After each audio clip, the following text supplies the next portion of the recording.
வணக்கம் நேயர்களே, நான் Suresh Radhakrishnan. Welcome to life sign 777 Tamil. இது ஒரு ஸ்டோரி டெல்லிங் சேனல்.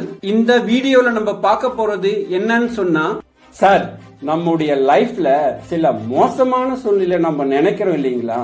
என்னுடைய ஆபீஸ்ல இல்ல நான் வேலை பார்க்கிற கம்பெனில யாருக்குமே என்ன பார்த்தாவே பிடிக்கல. ஆனா நான் எல்லார்கிட்டையும் நல்லா தானே பழகிறேன். ஏன் என்ன பார்த்தாவே கடுப்பாகிறாங்க? ஒருவேளை இந்த ஊர் மக்களே சரியில்லை போல. முதல்ல இந்த ஊர்ல இருந்து நான் மாறணும், அப்பதான் என்னோட லைஃப்ல சேஞ்சஸ் வரும் நீங்க நினைக்கிறீங்களா? இத பற்றிய ஒரு மோட்டிவேஷனல் சிறுகதை தான் சார் இந்த வீடியோ. இந்த வீடியோ பார்த்த பிறகு நிச்சயமா உங்களுக்கு ஒரு தெளிவு வரும்னு நான் ஸ்ட்ராங்கா நம்புறேன். அப்படி உங்க லைஃப்ல ஒரு சேஞ்சஸ் வந்தா அது எனக்கு ரொம்பவும் சந்தோஷம் சார். தயவு செய்து இந்த வீடியோவை ஸ்கிப் பண்ணாம முழுசா பாருங்க. உங்களுக்கு பிடிச்சிருந்தா ஷேர் பண்ணி சப்போர்ட் பண்ணுங்க. வாங்க வீடியோக்குள்ள போலாம். ஒரு நாள் ஒரு ஞானியான ஜென் மாஸ்டர் அவருடைய மடத்தின் முற்றத்தில் அமர்ந்திருந்தார். அவருக்கு பக்கத்தில் ஆர்வமுள்ள சீடர் ஒருவரும் அமர்ந்திருந்தார். அவர்கள் ஒன்றாக அமர்ந்திருக்க 2 பேர் அங்கு வந்தனர். அவர்கள் ஒவ்வொருவரும் தங்கள் எதிர்காலத்தை பற்றி மாஸ்டரின் வழிகாட்டுதலை நாடினர். முதல் மனிதன் ஜென் மாஸ்டரை அணுகினான். அவன் சோர்வாகவும் விரக்தியாகவும் காணப்பட்டான். அவன் மரியாதையுடன் வணங்கி, மாஸ்டர், நான் இப்பொழுது வாழ்ந்து கொண்டிருக்கும் நகரம் எனக்கு பிடிக்கவில்லை. நீங்கள் வசிக்கும் இந்த நகரம் மிகவும் நல்ல நகரம் என்று கேள்விப்பட்டேன். எனவே மாஸ்டர், நான் இந்த புதிய நகரத்திற்கு குடிபெயர விரும்புகிறேன். இந்த ஊர் எப்படி இருக்கிறது என்றார். ஜென் மாஸ்டர் சிந்தனையுடன் அவனை பார்த்தார். பதிலுக்கு பதிலாக அவர் கேட்டார், உங்கள் பழைய நகரம் எப்படி இருந்தது என்று. அந்த நபரின் முகம் தனது கடந்த காலத்தை நினைவுபடுத்திய போது எரிச்சலில் மூழ்கினார். அவனுடைய முகம் பயங்கரமாக இருந்தது. அவன் பெருமூச்சு விட்டான். அங்கு உள்ள மக்கள் முரட்டுத்தனமாகவும் நட்பற்றவர்களாகவும் எப்போதும் எனக்கு எதிராகவும் இருந்தனர். இதனால் தான் நான் அங்கு வாழ்வதை வெறுத்தேன். அங்கு யாரும் என்னை பார்த்து சிரிக்க கூட இல்லை. வாழ்க்கையே ஒரு சுமையாக இருந்தது ஜென் மாஸ்டர் என்றான். ஜென் மாஸ்டர் தலையசைத்து பதிலளித்தார், இந்த நகரம் உங்களுக்கு ஒத்து வராது. நீங்கள் இங்கு வர வேண்டாம் என்றார்.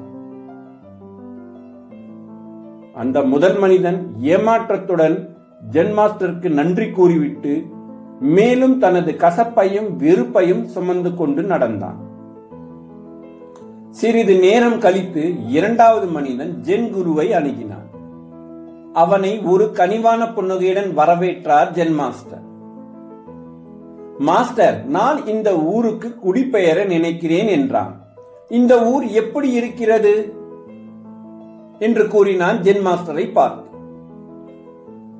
ஜென் மாஸ்டர் அவனிடம் அதே கேள்வியை கேட்டார், உங்கள் பழைய நகரம் எப்படி இருந்தது என்று. 2வது மனிதன் கண்கள் தனது கடந்த காலத்தை நினைவு கூர்ந்த போது மகிழ்ச்சியில் மின்னியது. அருமையாக இருந்தது என்றான் மகிழ்ச்சியுடன். மக்கள் அன்பாகவும் நட்பாகவும் இருந்தனர். எனக்கு பல நல்ல நண்பர்கள் இருந்தனர். வாழ்க்கை மகிழ்ச்சியாக இருந்தது அந்த நகரத்தில். புதிய இடங்களை ஆராய்வது மற்றும் புதிய நபர்களை சந்திப்பது போன்ற உணர்வு எனக்கு மிகவும் பிடிக்கும் மாஸ்டர் என்றார். ஜென் மாஸ்டர் சிரித்துக் கொண்டே சொன்னார், இந்த ஊரும் அப்படித்தான். நீங்கள் இந்த நகரத்தை விரும்புவீர்கள் என்று நினைக்கிறேன் என்றார். 2வது நபர் புதிய நகரத்தில் தனது எதிர்காலம் குறித்து நம்பிக்கையுடனும் உற்சாகத்துடனும் மாஸ்டருக்கு நன்றி தெரிவித்து அங்கிருந்து கிளம்பினார். 2வது மனிதன் சென்ற பிறகு அமைதியாக கவனித்துக் கொண்டிருந்த சீடன் குழப்பமான முகபாவத்துடன் ஜென் குருவிடம் கூறினான், மாஸ்டர், எனக்கு ஒன்றும் புரியவில்லை. முதல் மனிதனை இந்த நகருக்கு குடிபெயர வேண்டாம் என்று கூறிவிட்டீர்கள். ஆனால் 2வது மனிதனை இந்த புதிய நகரத்திற்கு குடிபெயர சொல்லிவிட்டீர்கள். இருவரும் ஒரே கேள்வியை தான் கேட்டனர். ஆனால் நீங்கள் வெவ்வேறு பதில்களை கொடுத்தீர்களே, ஏன் என்று சீடன் அந்த மாஸ்டரை பார்த்து ஆச்சரியமாக கேட்டான். ஜென் மாஸ்டர் தம் சீடரை பார்த்து மெதுவாக சிரித்துவிட்டு, இந்த உலகம் நீ பார்ப்பது போல் தான் இருக்கிறது என்று பதிலளித்தார். இது உங்கள் சொந்த மனம் மற்றும் இதயத்தின் நிலையை பிரதிபலிக்கிறது. நீங்கள் ஒரு அன்பான மற்றும் நேர்மறையான நபராக இருந்தால் வார்த்தை நட்பு மற்றும் மகிழ்ச்சி நிறைந்ததாக இருக்கும். ஆனால் நீங்கள் எதிர்மறை, கோபம் அல்லது கசப்புடன் இருந்தால் வார்த்தைகள் விரோதமாகத்தான் தோன்றும். முதல் மனிதன் எதிர்மறையால் நிரம்பியிருந்தான். எனவே அவன் அந்த வார்த்தையை எதிர்மறையான இடத்தை கண்டான். மேலும் அங்கு இருந்தவர்கள் அவனுக்கு கெட்டவர்களாகத்தான் தெரிந்தார்கள். ஆனால் இரண்டாவது மனிதன் நேர்மறையான கண்ணோட்டத்தை கொண்டிருந்தான். அதனால் தான் அவன் உலகை நேர்மறையாக பார்த்தான். அவன் எங்கு சென்றாலும் அவனுக்கு நல்லவர்களாக தெரிந்தார்கள் என்றார் ஜென் மாஸ்டர். நேயர்களே, இது ஒரு எளிய சிறுகதை தான். ஆனால் ஆழமான உண்மையை அழகாக விளக்குகிறது இந்த சிறுகதை. நமது உணர்வு நமது யதார்த்தத்தை வடிவமைக்கிறது. உலகை நாம் பார்க்கும் விதம் பெரும்பாலும் நம் மனதையும் இதயத்தையும் பிரதிபலிக்கிறது. முதல் மனிதன் எதிர்மறை லென்ஸ் மூலம் உலகை பார்த்தான். ஒவ்வொரு இடமும் விரோதம் மற்றும் மகிழ்ச்சியற்ற தன்மையால் நிரப்பப்பட்டதாக நம்பினான். அவனுடைய எதிர்மறையான கண்ணோட்டம் அவன் எங்கு சென்றாலும் எதிர்மறையை எதிர்பார்க்க வழிவகுத்தது. மறுபுறம் இரண்டாவது நபர் தனது நேர்மறை மற்றும் மகிழ்ச்சியான அணுகுமுறையுடன் இந்த உலகையும் நட்பாகவும் வரவேற்புடனும் பார்த்தான். அவனது நேர்மறை எண்ணம் அவரை சுற்றியுள்ள நற்குணங்களை திறக்க வைத்தது.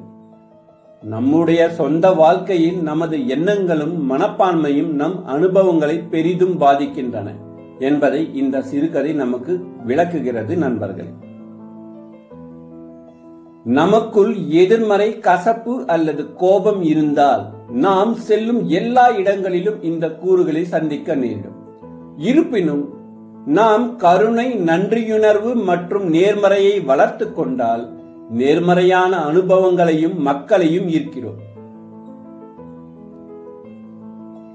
நமக்கு வெளியே உள்ள உலகம் நமக்குள் இருக்கும். இது உலகத்தின் பிரதிபலிப்பாகும். நண்பர்களே, உண்மையான மகிழ்ச்சியையும் அமைதியையும் காண நாம் முதலில் உள்நோக்கி பார்த்து நமக்குள் நேர்மறையான குணங்களை வளர்த்துக் கொள்ள வேண்டும். இன்றைய காலகட்டத்தில் இது மிகவும் அவசியமான ஒன்று. நமது கண்ணோட்டத்தையும் அணுகுமுறையையும் மாற்றுவதன் மூலம் உலகத்தை பற்றிய நமது அனுபவத்தை மாற்றலாம். மகிழ்ச்சி என்பது ஒரு இடத்தில் நாம் காணக்கூடிய ஒன்றல்ல. அது நமக்குள் நாமே உருவாக்கிக் கொள்ளும் ஒன்று தான்.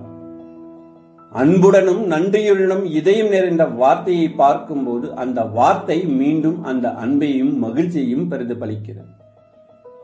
இதுவே தான் என் கருத்து. இந்த வீடியோ உங்களுக்கு பிடித்திருந்தால் உங்களது நண்பர்களுக்கு ஷேர் செய்து, லைக் செய்து ஆதரவு தரவும். வணக்கம்.